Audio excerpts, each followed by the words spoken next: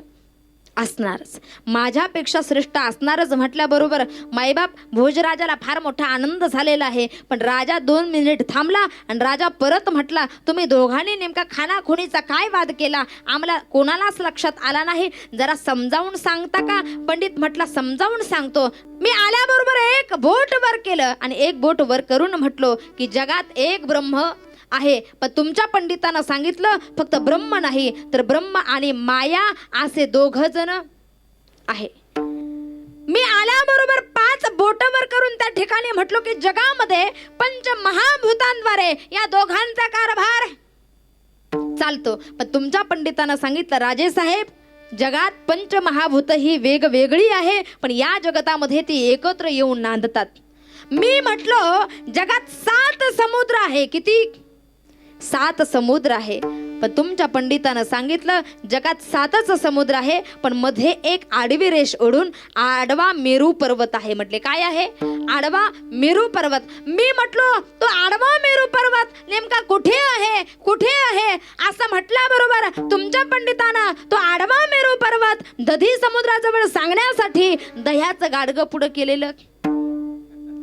अशा प्रकारे वाद संपलेला आहे. राजाला फार मोठा आनंद झालेला आहे. राजानं खऱ्या अर्थानं मायबाप त्या पंडिताचे बोळवण करून त्याला पाठवून दिलेलं आहे. आणि आता भोजराजानं गंगोत्याला एका कोपऱ्यात घेतलेलं आहे आणि कोपऱ्यात घेऊन राजा म्हटला, गंगोतेली अरे तू एवढं शास्त्र नेमकं शिकलास कुठे? गंगोतेली म्हटलं, उत्तर मोघमच दिली पण फिट बसली वाटतं. म्हटले कस काय? म्हटले काय नाही राजे साहेब, अगोदरचाच माझा एक डोळा आंधळा आणि तो आपल्या राज्यामध्ये येऊन एक बोट वर करून म्हटला, एक बोट वर केलं होतं ना ब्रह्म सांगण्यासाठी, तो एक बोट वर करून म्हटला मी तुझा एक डोळा फोडू का? मी म्हटलं तू माझा एक डोळा फोडशील तर मी तुझे 2ही डोळे त्या ठिकाणी फोडल्याशिवाय राहणार नाही, कारण आमच्या राज्यात येऊन काय दादागिरी करतो का? तू माझा एक फोडशील तर मी तुझे 2ही फोडेल. राजे साहेब तो एवढ्यावर थांबला नाही, त्यानं डायरेक्ट मला चापटच वर केली. म्हटलं 5 बोट वर केली होती ना पंचमहाभूत सांगण्यासाठी, त्यानं डायरेक्ट मला चापटच वर केली. मी म्हटलो तू मला चापट वर करतो पण मी तुला एका भुकीतच खाली बसवीन. पंचमहाभूत एकत्र येऊन नांदतात हे सांगण्यासाठी मूठ वर केली होती ना दादा. काय तू मला चापट वर करतो पण मी तुला एका भुकीतच खाली बसवीन. महाराज राजे साहेब तो एवढ्यावर थांबला नाही, तो मला म्हटला तू 7 भाकरी खातो. राजे साहेब आता याच्या काही बापाचं खातो कमी, याला काही घेणं देणं आहे. मी 7 भाकरी खाओ नाहीतर 10 भाकरी खाओ. तो मला म्हटला तू 7 भाकरी खातो. मी म्हटलो मी 7च भाकरी खातो पण सकाळी 3.5 खातो आणि संध्याकाळी आडवा मेरू पर्वत आडवी रेष मारली होती ना, आडवा मेरू पर्वत गंगोत्यालाने. मी सकाळी 3.5 खातो आणि संध्याकाळी 3.5 खातो. राजे साहेब मला सांगा आता याला काही घेणं देणं आहे का जास्त? तो एवढ्यावर नाही थांबला, त्यानं मला पुढचा प्रश्न केला, तू कशासोबत खातो? म्हणून मी त्याला म्हटलं की मी दह्यासोबत खातो, म्हणून मी दह्याचं गाडगं पुढं केलं. अशा प्रकारे वाद संपला. शेवटी मला सांगायचं एक आहे, माईबाप, नामेपेक्षा नामात ताकद जास्त आहे. प्रभूच्या नामानं त्या ठिकाणी दगड तरलेली आहे. काय? तुझ्या नामाचा महिमा तुझं न कळे मेघश्यामा. प्रभूमुळे नाही दगड तरली, मग प्रभूच्या नामामुळे दगड तरलेली आहे. एका दगडावर रा आणि दुसऱ्या दगडावर म असा राम नावानं सेतू तयार झालेला आहे. मला सांगायचं एक आहे, मग राम नामे उपजे आवडी. राम नामाचा फायदा तुम्हाला मी सांगत होते.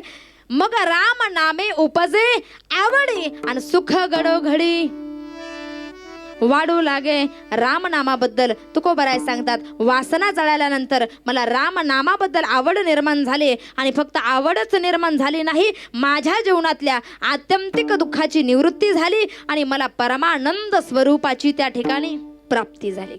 मग रामनामे उपजे आवडी, सुख घडोघडी वाढू लागे.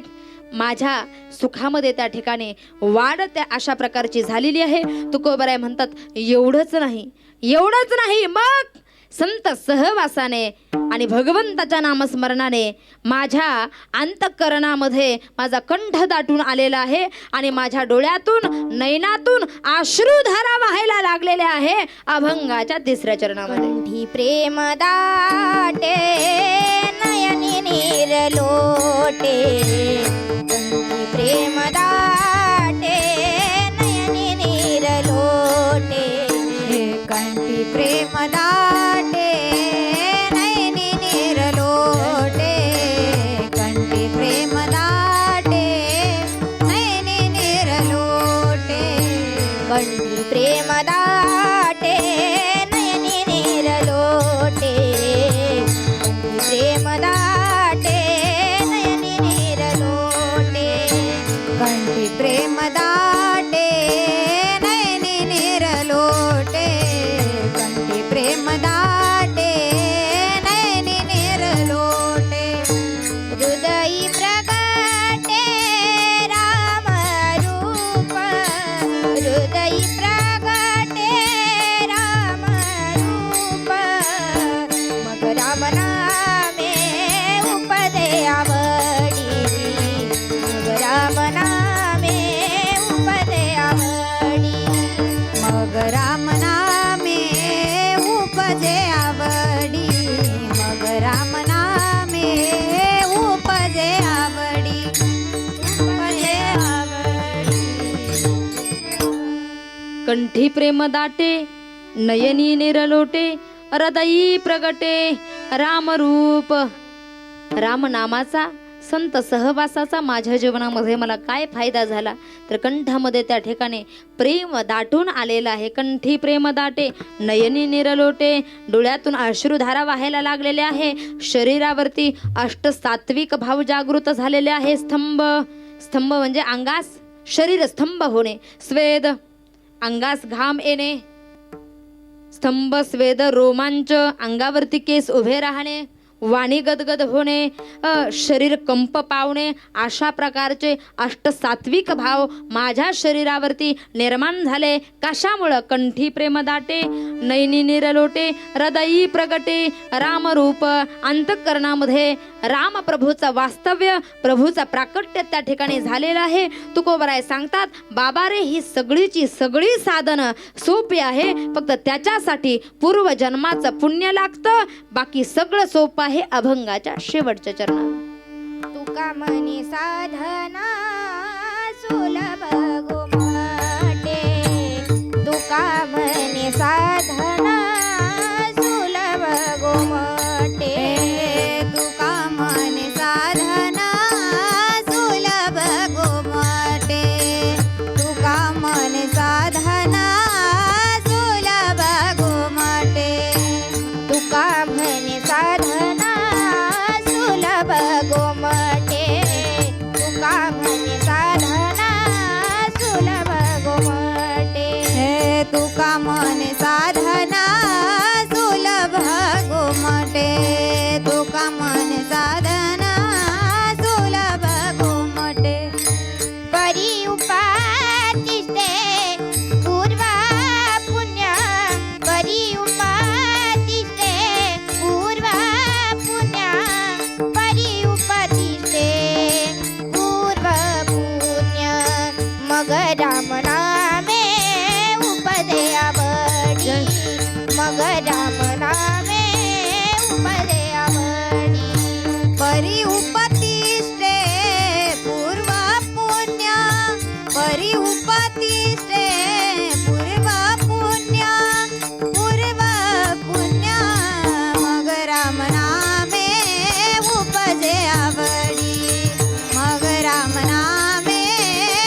साधे परी उपतिष्ठे पूर्व पुण्य तुकोबराय सांगतात ही सगळी साधनं सोपी आहे, फक्त त्याच्यासाठी अनंत जन्माचं पुण्य त्या ठिकाणी लागतं. यथामत्यता अवकाश अभंगाचा सरळ भाव आपण त्या ठिकाणी पाहिलेला आहे. आता उर्वरित वेळेमध्ये आपण थोडंसं महाराष्ट्राचे राजे छत्रपती शिवाजी महाराज यांच्यावरती थोडंसं बोलणार आहे.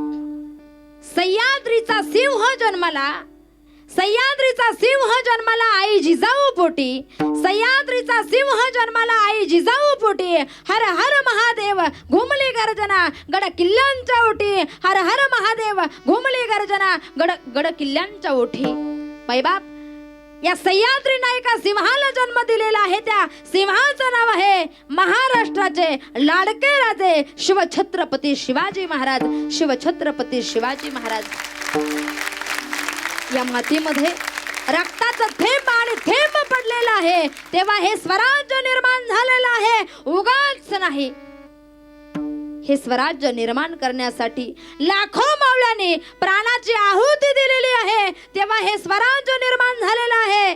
गुटखा खाऊन, मावा खाऊन, गटारीत लोळून हे स्वराज्य निर्माण झालेलं नाही, तर त्याच्यासाठी लाखो मावळ्यांनी प्राणाची आहुती दिलेली आहे. दादा, बऱ्याच वर्षापूर्वीची गोष्ट आहे, बऱ्याच काळापूर्वीची गोष्ट आहे. नंगानाच सुरू आहे. बरे चौकामध्ये आया बहिणींची इज्जत लुटल्या जाते. लेकी बाळीच्या अंगावरती हात टाकणं म्हणजे मर्दाचं लक्षण, अशी परंपरा त्या ठिकाणी सुरू आहे. मायबाप, यदा यदा हि धर्मस्य ग्लानिर्भवति भारत अभ्युत्थानम धर्मस्य तदात्मानं सृजाम्यहम. ज्या ज्या वेळेला धर्माची हानी होते आणि अधर्म वाढायला लागतो, त्या वेळेला आमचे राजे या महाराष्ट्राच्या मातीमध्ये अवतार घेतल्याशिवाय राहत नाही, अवतार घेतल्याशिवाय राहत नाही. दादा, गडावर जिंकी गडाला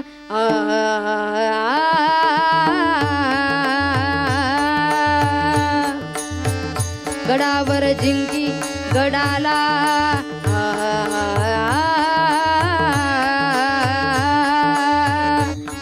गडावर गड त्या ठिकाणी जिंकल्या जात आहे. ही वार्ता त्या ठिकाणी विजापूरला गेलेली आहे, आदिलशहाच्या कानावरती त्या ठिकाणी गेलेली आहे आणि आदिलशहानं त्या ठिकाणी सभा घेतलेली आहे. बरं, सभेमध्ये आदिलशहानं हुकूम केलेला आहे, अरे कोण आणेल त्या राजाला पकडून. मायबाप, कुणीही उठायला खाली नाही. सर्वांचं लक्ष त्या ठिकाणी खाली आहे, वरती बघायला कोणी तयार नाही. सर्वजण घाबरत आहे. त्यावेळेला बडी बेगमला त्या ठिकाणी राग आला. मायबाप, आणि राग आल्याबरोबर बडी बेगम त्या ठिकाणी बोलायला लागली, अरे या महाराष्ट्राच्या मातीमध्ये कुणीही मर्द नाही का?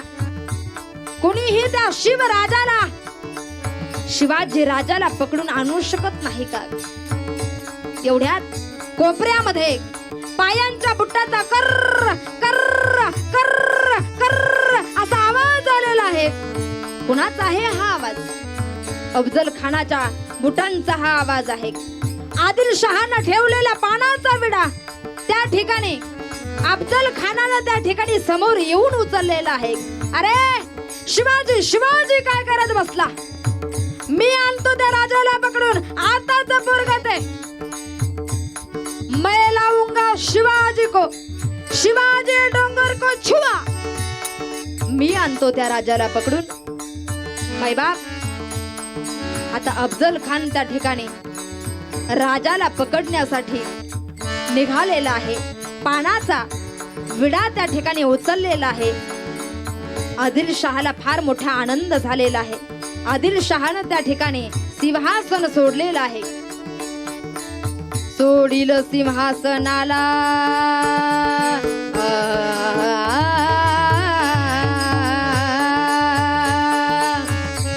सोडील सिंहासनाला, मिठी बघा मारली खानाला, मिठी बघा मारली खानाला.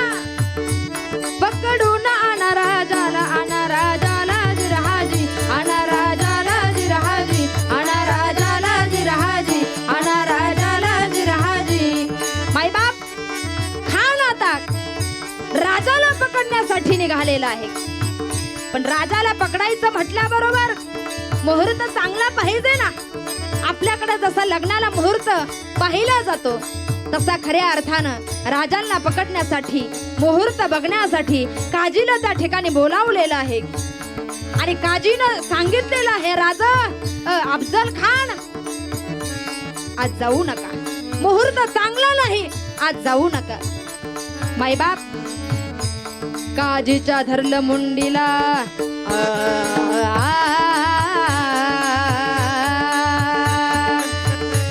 काजीचं धरलं मुंडीला, सर्व दिशी पिळलं बघा तिला, सर्व दिशी पिळलं बघा तिला. काजीच्या मुंडीला धरलेला आहे आणि एका क्षणार्धात काजी खाली पाडलेला आहे. आता खानाची आवडती बायको त्या ठिकाणी आलेली आहे. आता आवडती म्हटल्याबरोबर नावडती राहणारच महाराज. इतिहास असं सांगतो खानाला एकूण 64 बायका होत्या. खानाची आवडती बायको म्हटलेली आहे, महाराज पतिदेव आज तुम्ही जाऊ नका, मुहूर्त चांगला नाही, आपण नंतर जाऊ. मायबाप आवडत्या पत्नीला सुद्धा या खानानं मारून टाकलेला आहे. इतिहास असं सांगतो एकूण 64 बायकांना खानानं मारून टाकलेलं आहे. ज्या विहिरीत बायकांना टाकलं ना त्या विहिरीचं नाव आहे खुनबावडी. 64 बायकांचा वध केला आणि आता खान निघालेला आहे. खान विचार करतोय, राजाला पकडायचं म्हटल्याबरोबर थेट मुद्द्यात हात घातला पाहिजे. आणि खान निघालाय मायबाप तुळजापूरच्या दिशेने. तुळजापूर मध्ये खान आलेला आहे. नंगानाच सुरू आहे. भर चौकामध्ये आया बहिणीची इज्जत लुटल्या जाते. भवानी मातेच्या अंगावरती त्या ठिकाणी अफजल खानानं हात घातलेला आहे मूर्तीवरती. राजांचा संताप त्या ठिकाणी व्यक्त होतोय. तुळजापुरामध्ये नंगानाच घातला आणि आता अफजल खानाची स्वारी निघाले पंढरपूरच्या दिशेने. भर चौकामध्ये आया बहिणींची इज्जत लुटल्या जाऊ लागली. लेकी बाळींच्या अंगावरती हात टाकणं म्हणजे मर्दाचं लक्षण असं खान बोलायला लागलेला आहे. पंढरपुरामध्ये नंगानाच घातलेला आहे आणि पंढरपुरावरून थेट स्वारी मायबाप शनी शिंगणापूरच्या दिशेने त्या ठिकाणी गेलेली आहे. शनी शिंगणापूर मध्ये खान येऊन पोहोचलेला आहे. महादेवावरती वार घातलेला आहे आणि आता खानाची स्वारी त्या ठिकाणी रहमतपूर मार्गे खान वाईला आलेला आहे. इकडे राजा त्या ठिकाणी राजगडावरती आहे. राजावरती दोन्हीही बाजूनी संकट आलेलं आहे. एका बाजूनं आवडती पत्नी सई आजारी आहे आणि दुसऱ्या बाजूनं खऱ्या अर्थानं स्वराज्यावरती चालून आलेलं संकट आहे. मायबाप स्वराज्यावरती चालून आलेलं संकट आहे. सई शेवटचा श्वास घेते. सईला विचारताय, लवकर बऱ्या व्हाल तुम्ही राणी साहेब, गरज आहे तुमची या महाराष्ट्राच्या मातीला, गरज आहे तुमची. सईबाई विचार करताय, राज थोड्याच वेळात मी माझी प्राणज्योत मावळणार आहे. राज शेवटचं मागणं आहे द्याल, बोल ना सई. शेवटचं मागणं आहे राजा द्याल. काही नाही, एकच मागणं आहे, मी गेल्यानंतर आमच्या बाळ संभाजीला जीव लावणार ना, माझ्या बाळाला त्या ठिकाणी माया लावणार ना. मायबाप राजा त्या ठिकाणी उत्तर देताय, सई आमच्या प्राणापेक्षाही जास्त जीव आम्ही संभाजी राजावरती जास्त प्रेम केल्याशिवाय राहणार नाही. असा शब्द ऐकला आणि सईची प्राणज्योत त्या ठिकाणी मावळलेली आहे. एका बाजूने आवडती पत्नी गेलेली आहे, दुसऱ्या बाजूने संकट आलेलं आहे. मायबाप सगळ्या कुटुंबाला राजगडावरती राजांनी ठेवलेलं आहे. मासाहेब आपल्या कुटुंबाला धोका आहे, तुम्ही राजगडावरती वास्तव्य करा, आम्ही प्रतापगडच्या पायथ्याशी त्या ठिकाणी जातो. खान चालत आलेला आहे प्रतापगडच्या पायथ्याशी. प्रतापगडच्या पायथ्याशी खान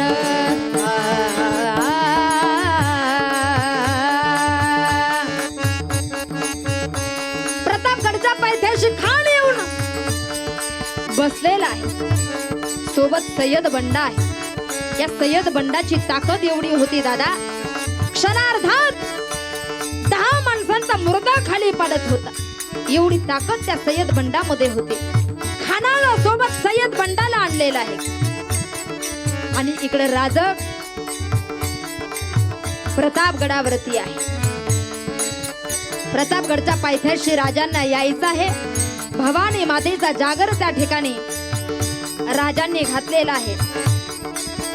आई आई धाव, आई आई धाव, धाव घाली आई आता पाहतीस काय, धाव धाव घाली आई आता पाहतीस काय, धाव घाली आई आता पाहतीस काय, धाव धाव घाली आई आता पाहतीस काय.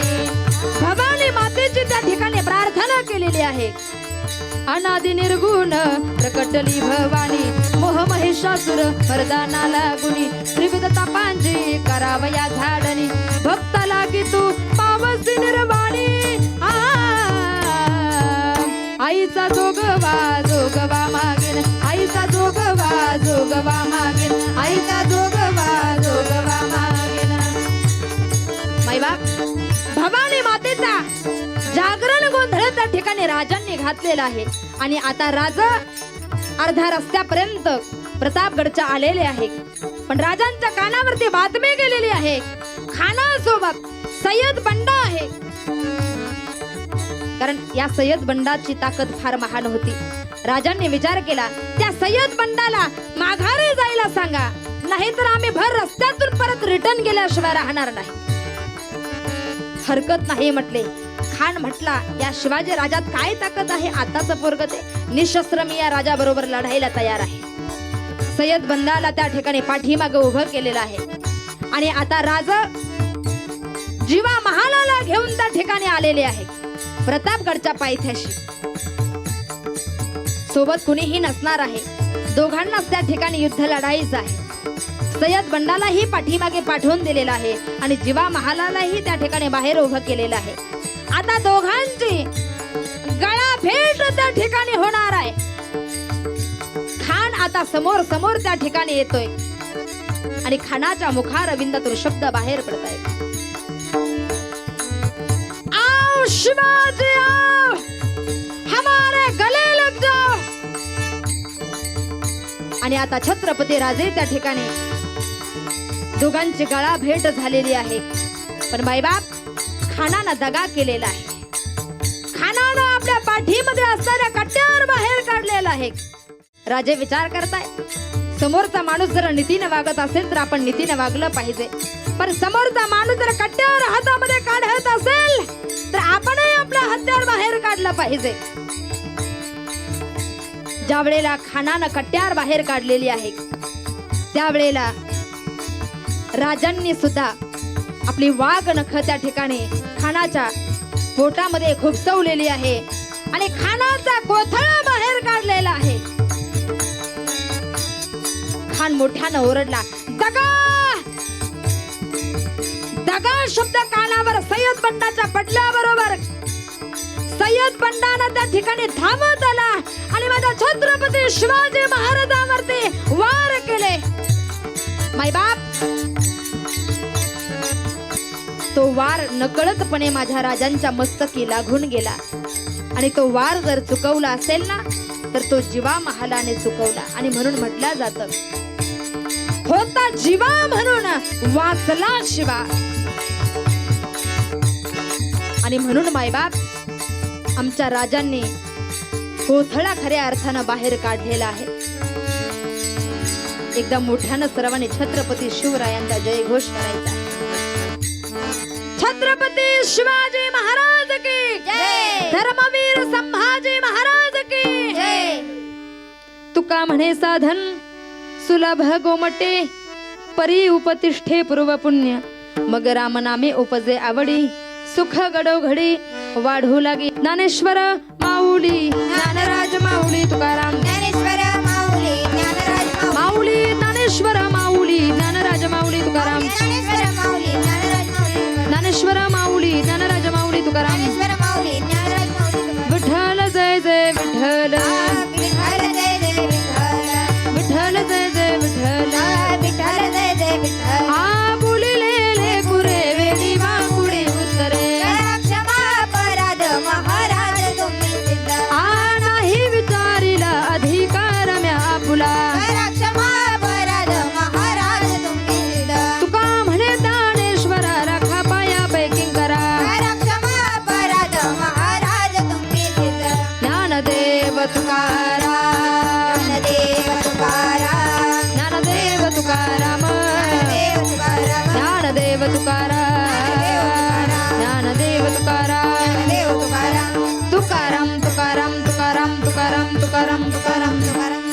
पुंडलिक वरदा हरी विठ्ठल श्री गुरु ज्ञानदेव तुकाराम पंढरीनाथ भगवान की जय माऊली ज्ञानेश्वर महाराज की जय जगद्गुरु तुकाराम महाराज की जय शांती ब्रह्म श्री एकनाथ महाराज छत्रपती शिवाजी महाराज की धर्मवीर संभाजी महाराज की श्री संत बहिणाबाई महाराज की सद्गुरु जोग महाराज की जय।